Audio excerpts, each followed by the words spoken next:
we are going to talk to another one of our friends in the Pacific Division. Also, a little bit about women's hockey. You know, we're good for it here at Locked On Kraken, as well as what it means when your team lets their captain go in the expansion draft. All that and more coming up on this episode of Locked On Kraken.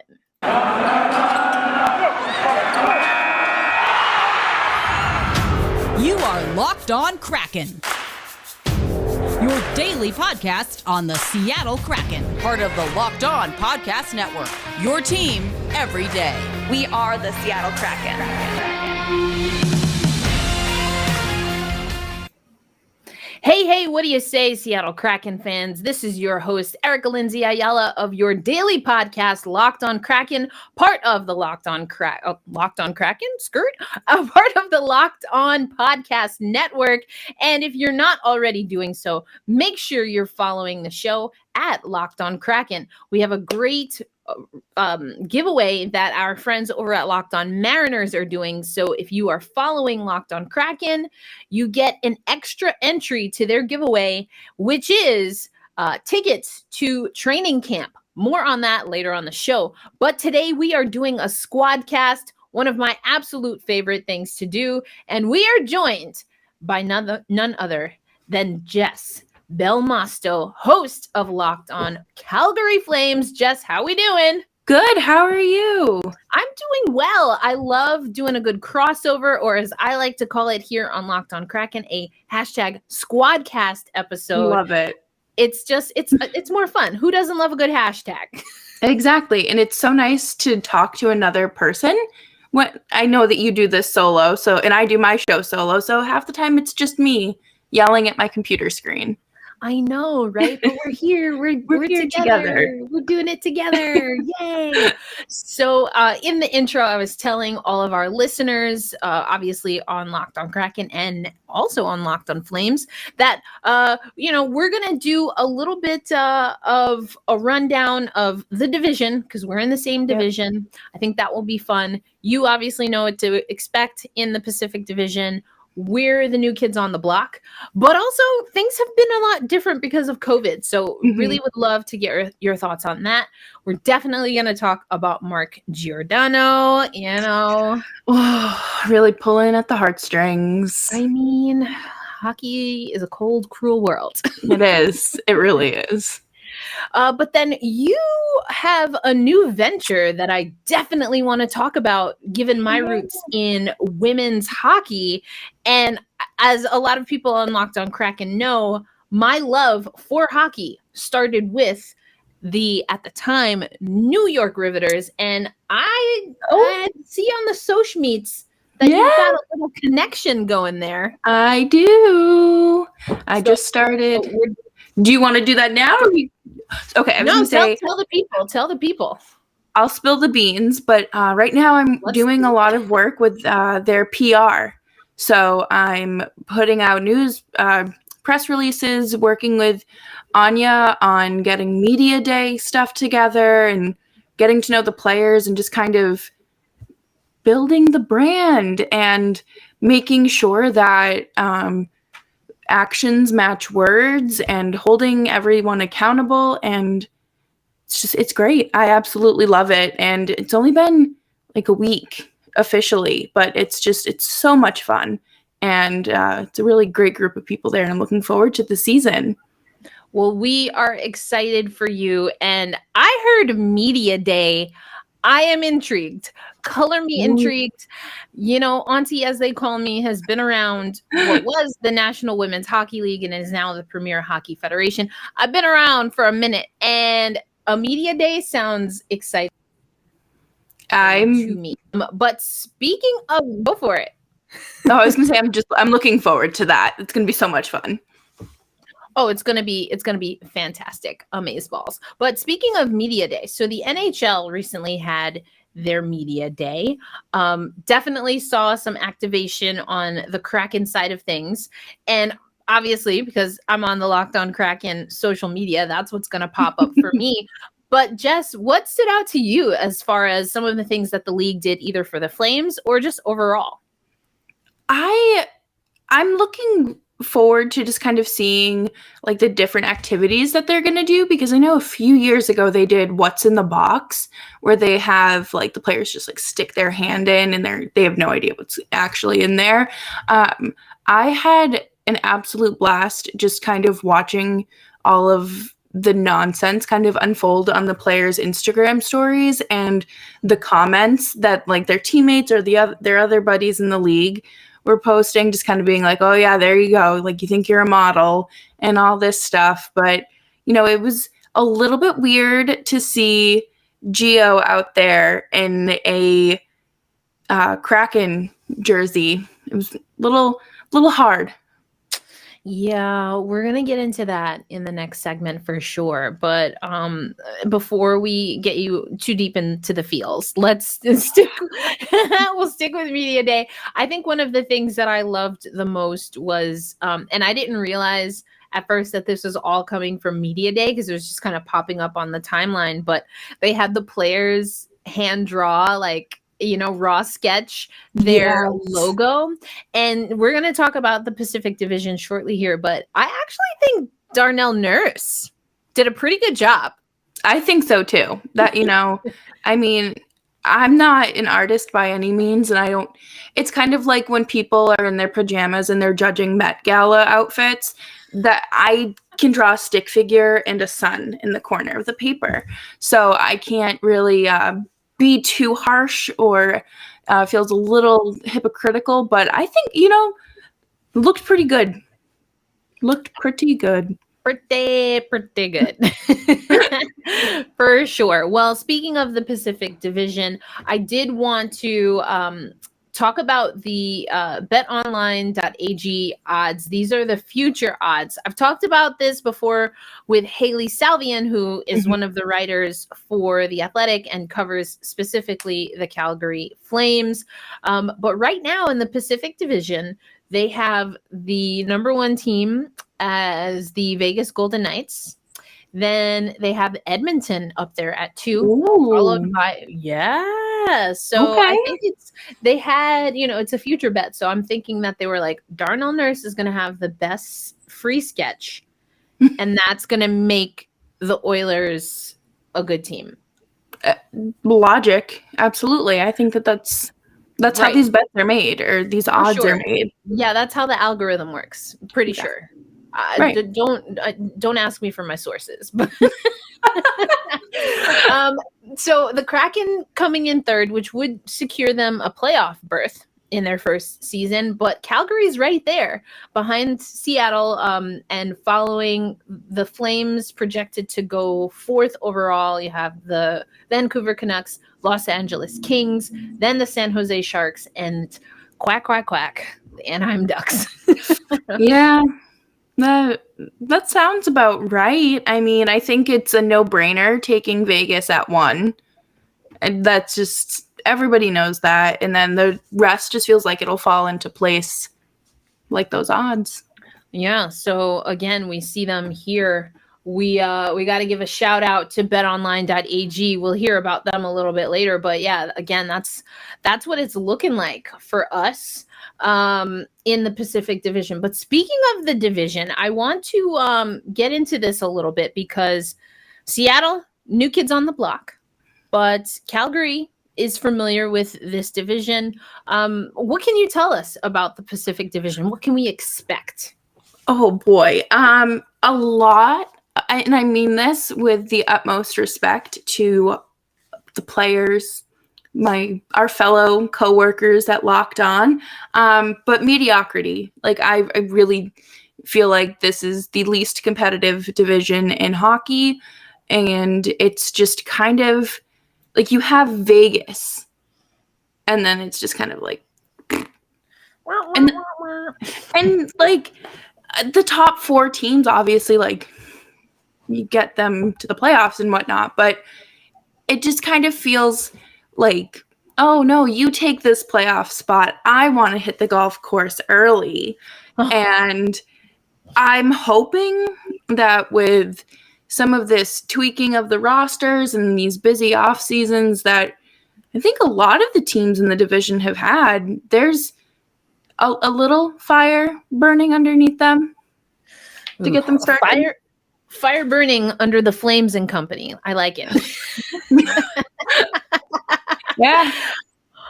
Oh, wow. Yeah, it's interesting because in addition to my hosting duties for Locked On Kraken, I cover women's basketball. And basically in basketball, I mean, you could even argue in baseball, you see the West Coast usually is crushing it, right? Yeah. I mean, the poor little East Coast in the NBA for sure. It's gotten better in the last handful of years. WNBA, kind of the same thing. Although that's also the turning tide. So maybe, is there a trend? Is there now a trend in sports? So we're kind of swapping coasts. Do you think the Pacific Division has a chance?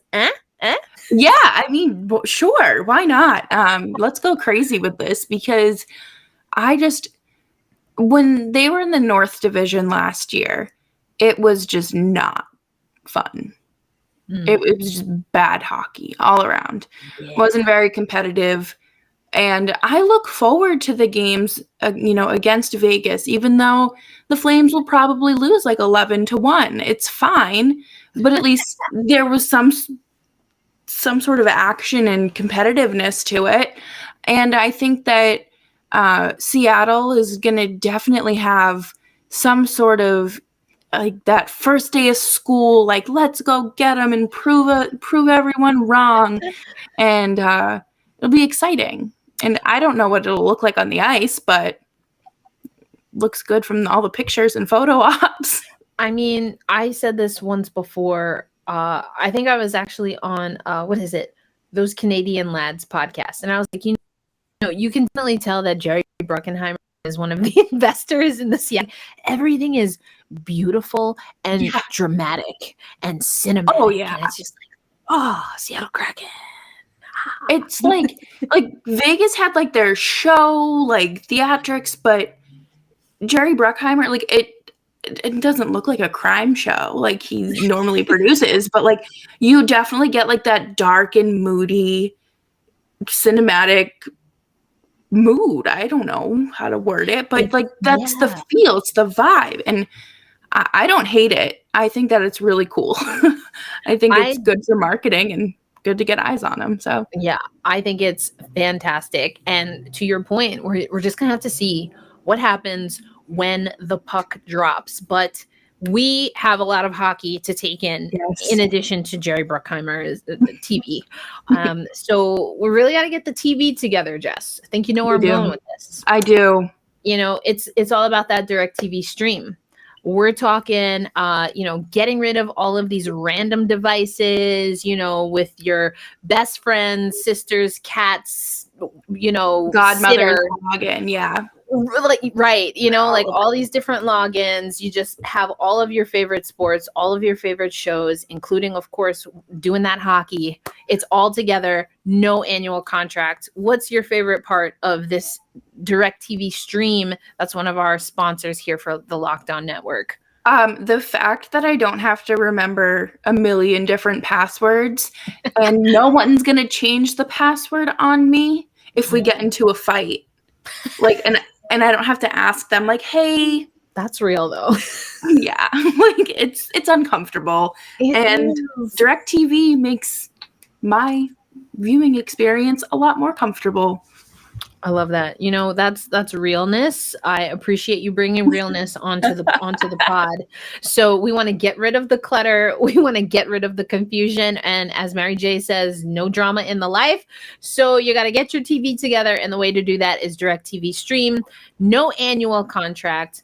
You don't have to ever buy another device again. So head over to directv.com and check out DirecTV Stream. Remember, a compatible device after this one. Again, you don't need another one, but compatible device required, and content varies by package. But we're also going to talk about the goods. Oh, the goods. The best. The goods. We've got the Built Bar. I just got my Built Bar box for the month the other day, and I'm rocking with the cookie dough chunk. Now, I have, for the longest time, been true to the double chocolate as one of the 9 OG flavors. I got this, but I don't know. I might be stepping out on double chocolate, Jess. Oh, I can't. When you told me that, I could not wait to just like find my package. I don't know where it is, but I need it. Like, I need this in my life, and I cannot wait to try it. So I said double chocolate is my favorite OG flavor. This new, cookie dough chunk is definitely up there. But Jess, what do you rock with usually with the Built Bar? Usually the raspberry or the orange. I like those sweet fruity flavors, and it doesn't even matter what it is because it tastes like a candy bar regardless. Tastes like a candy bar. It's covered in chocolate, but we know that as far as calories, we're rocking with about 130 to 180 calories, only 4 to 5 grams of sugar, 4 to 5 grams of carbs, but chock full of protein. And so, Jess, as usual, we're going to give our listeners and viewers, because we're both on YouTube, but we're going to make sure you are hooked up if you want to rock out the way we do, or if you want to try the mix box, which means that you get 2 of each of the 9 OG flavors. Head over to built.com, and if you use promo code LOCKED15, you'll get 15% off your order. Remember, that's LOCKED15 for 15% off at built.com. And as I like to say on Locked On Kraken, happy snacking. I love it. I love it.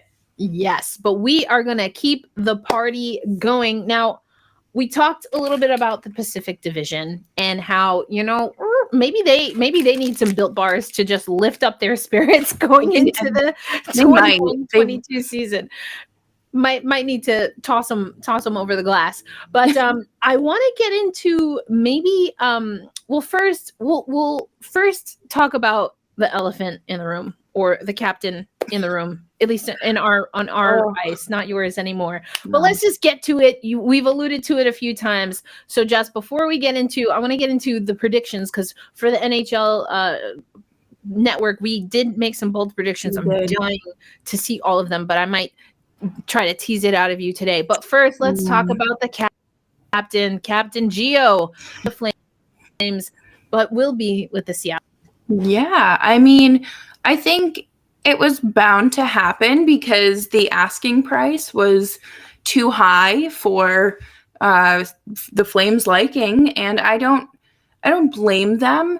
And in my honest opinion, I knew it was going to be Gio over Milan Lucic because, well, Gio is still a little bit more effective on the ice, and it's hard. It's you're losing one of the biggest voices in the room, and you're obviously losing your top pairing defenseman. Yeah, that is rough for you, but could be pretty good for us. Yeah, you guys lucked out. Yeah, and we have to get a blend as an expansion team of young talent that potentially could stay with the organization or even be in play to gain assets in future considerations.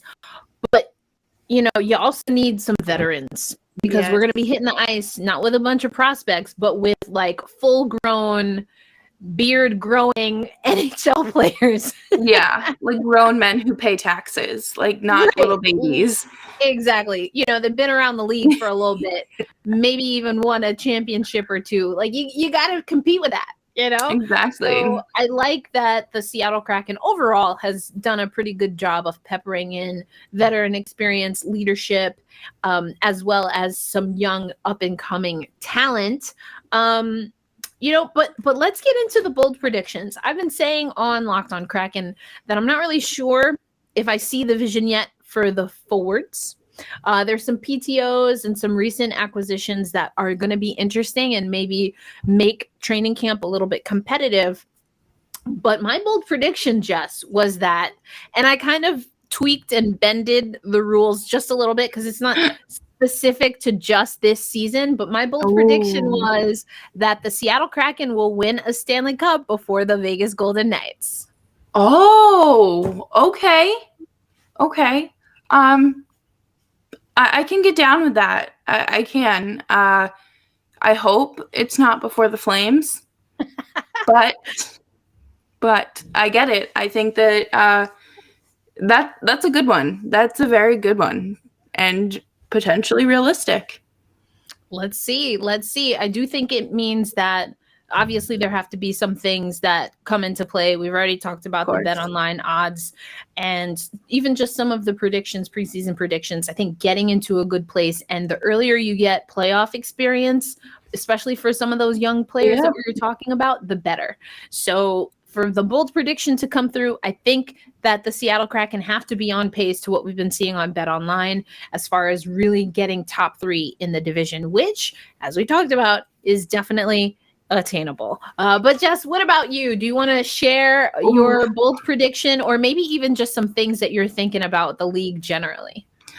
Well, my bold prediction for the Flames is that they're going to fire their general manager, who is in the last year of his contract, and promote their current coach, Daryl Sutter, back to general manager. And I don't like this. I don't like this idea because it's not GM Sutter is not somebody I want to experience in my time covering the Flames. But, you know, the last few signings have had his name written all over it. Definitely going for players who fit his system, but it just doesn't feel like a Brad Treliving move. Oh, interesting. So it's a bold, although not your favorite unfortunate idea. Oh, that's really interesting. And, you know, so much conversation has gone into Ron Francis as a GM and what kind of a player he was, what kind of a GM he was at Carolina. So definitely there is something to the culture coming from, and a GM is not necessarily your top tier front office, but they're the most active when it comes to directly impacting what's happening on the ice. And a lot of the times that's what fans are focused on, you know? So that's really interesting and slightly upsetting if it goes down. Yeah, I'm not looking forward to it. I mean, they're both in their last years of contracts, I believe. So we'll have to see how the things shake out, but I don't really see a situation where Brad Treliving is extended. Wow, that is going to be interesting to see. I'm thankful that you shared your bold prediction here on Locked On Kraken. I'm very curious to hear what our colleagues around the Locked On NHL podcasts have come up with. Also curious to hear if anyone claps back at some of them. I think we're in between hosts right now for Vegas, so it might be a safe time. For me to put that out. Although, like, I said what I said. Like, right, own it. Right, bring it on. Rivalries, it's healthy. Let's go. Absolutely. Well, coming up next on this crossover episode between Locked On Kraken and Locked On Flames, or as I like to call it, the Squadcast, Jess, we're going to let fans know a little bit more about your journey in hockey, and especially your new venture that we talked about at the top of the show with the Metropolitan Riveters. That's coming up next. But first, Jess, we have to talk a little bit officially about BetOnline.ag. Now, we've already gone over some of their futures bets on the hockey side of things, but, you know, a lot of people are pretty ramped up for hockey, or for football. I got excited because I'm excited for hockey, but I meant football. Football Sunday is still a thing until we get to hockey season proper. But back and better than ever. All eyes are on the gridiron, and we're here for another football season. So BetOnline is definitely the number one spot for pro and college football action this fall. And so I want to let everyone know that if you head to the website, use your mobile device, you can use your tablet, your laptop, whatever you got. And if you sign up today, you will receive a 100% welcome bonus. So that's ticking it up from what our usual offer is. So that's double your initial deposit just for signing up.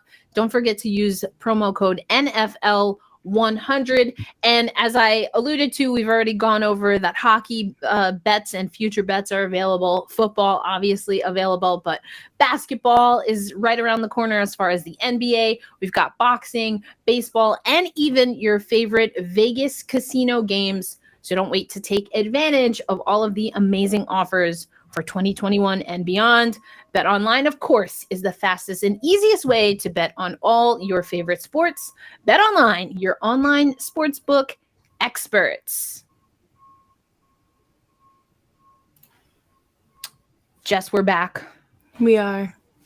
And we're gonna take a deep dive. We like to make the sea, all the little sea puns here on Locked on Kraken. So we're gonna wrap our tentacles around your journey in hockey. So it is. I actually forgot to do this at the top of the show. All of the longtime listeners will know I had a complete absence, a little brain fog. But what I love to do when I have guests on is ask them the quintessential question that comes from.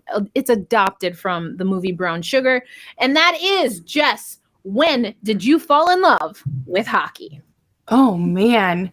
I don't even know. I think probably 2013, 2014. I grew up in Boston, so I was always surrounded by winning sports and that kind of culture. And obviously the Bruins won in 2011. And I was a little young for that, not too young to not remember it. I remember it very well, but hockey just wasn't my main focus at the time. But once that happened, I kind of just got into it and wrapped my tentacles around it. Yes, I absolutely love that. You got into hockey earlier than I did. Certainly by age and even by year. As I mentioned, I got into hockey with the New York Riveters.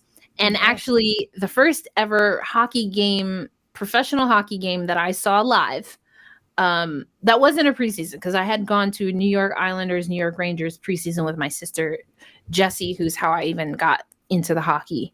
But first professional game regular season was the Boston Pride, actually, at Riveters. And I tell that story on this pod all the time, but that's how I got into it. I've been able to be on the call over time and rinkside for the Metropolitan Riveters. But now you are on the inside as Anya Packer, former Connecticut Whale, also, of course, wife to Riveters captain Madison Packer. She has taken over as general manager. And as you mentioned at the top of the show, you were helping with PR. We're going to get a media day. It's going to be exciting. So what can you tell us about how this opportunity to work with, again, now the Premier Hockey Federation? We've had Ty Timinia on the show. What can you tell us about how this came together and, what you're most excited about for this opportunity?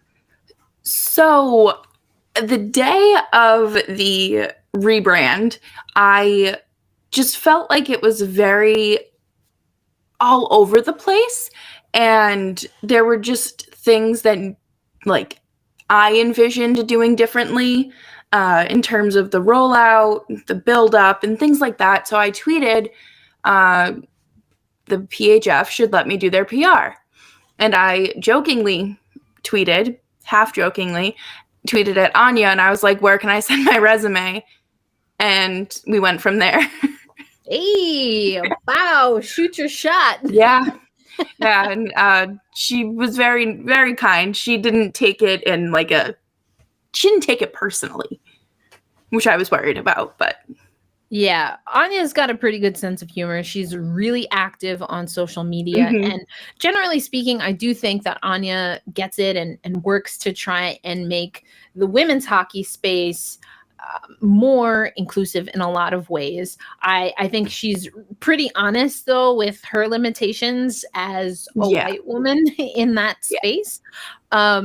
So I have always enjoyed Anya. I'm going to have her on the podcast because she is a great interview. The only interview that might be better, because especially if you like spice and piping hot tea, is her wife. Oh, yes. Packer.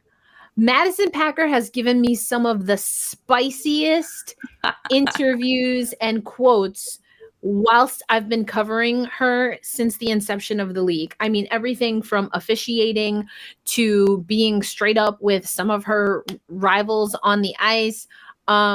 It's fantastic. I love that. Yeah, it's just, see, I was spoiled though. I started covering hockey with the Madison Packers of the world. I don't know this whole you get pucks in deep type situation. Like I don't rock with that. Like no. It's so different. It's so different. And I think one of the best things about the PHF is how like that fan service, if you will, and just being like really intimate and being able to just kind of shoot the breeze and just the vulnerability and things like that, just being able to not have like a media trained like proper prim and proper sent off to media camp and saying, no, you can't say these things, you can't there's no transparency here. We're just going to say what it is. Yeah, it's definitely different. And I think generally speaking, that comes from that women's sports or sports leagues that are overwhelmingly comprised of women athletes. There's a lot of advocacy that we have to do. I mean, I don't have to tell you this, Jess. Yeah. We are two solo hosts of hockey shows that have now integrated on YouTube. You know what I'm saying? My first video told me why I have 3 views and why Paul Bissonnette is a millionaire. Okay, thank you. Woosah, woosah.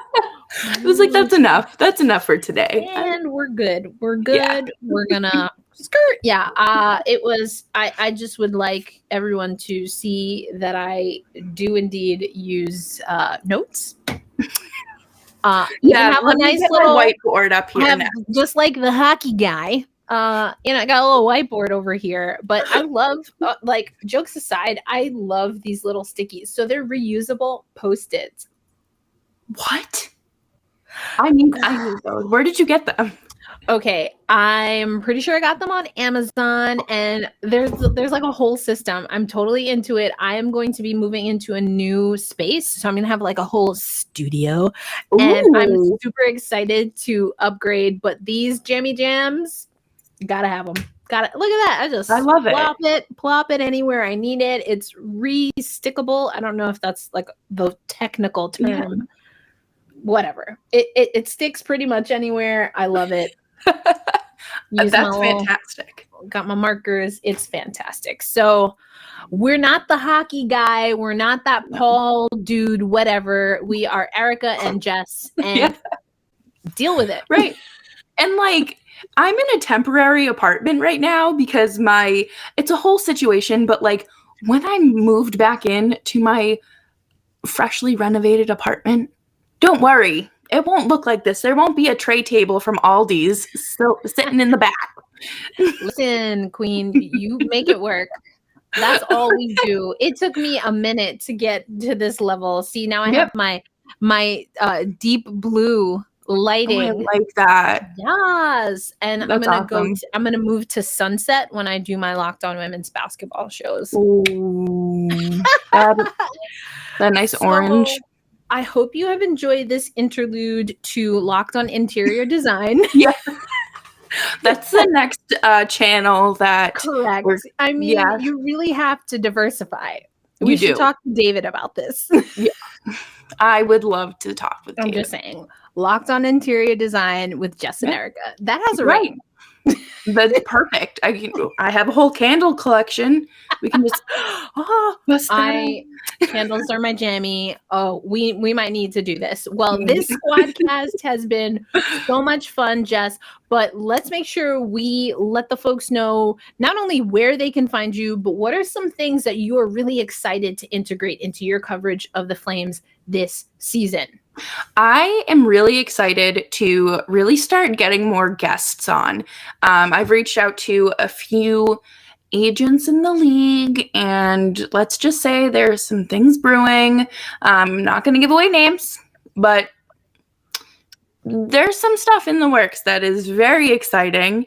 And obviously you can find Locked On Flames wherever you find Locked On Kraken, and you can find me on Twitter at Jess Belmosto. Well, that is fantastic. Always open to more crossovers or squad casts, especially since we're in the same division. We might have to do a sit down once the two teams go head to head, which, if I remember correctly, Mark Giordano heads back to Calgary right around the end of the year, right around that holiday season at the end of December. So that might be a good time for us to get the candles burning, maybe make a little apple cider recipe for the folks, and they can enjoy a hockey game with us, right? Yes, that would be so much fun. That's a whole vibe. It is. It I just said that. It just popped out of we need to. We're gonna circle back. We're gonna do maybe a little live squad casting. Have some fun with it. Girl, we're gonna have so much fun. So much fun. They're not even ready. They don't even know what's gonna hit them. They don't. Oh man. Well, this was so much fun. Jess Belmosto of Locked On Calgary Flames. Jess, thank you so much for joining us here on Locked On Kraken. That's going to do it for our show, folks. As always, we want to make sure you are following us on social media at Locked On Kraken. And coming up, we're going to have some more squad casts. We're going to have some more deep dives with good reads and all of that coming up on Locked On Kraken. But for now, this is your host, Erica Lindsay Ayala. Sometimes they call me Auntie, signing out.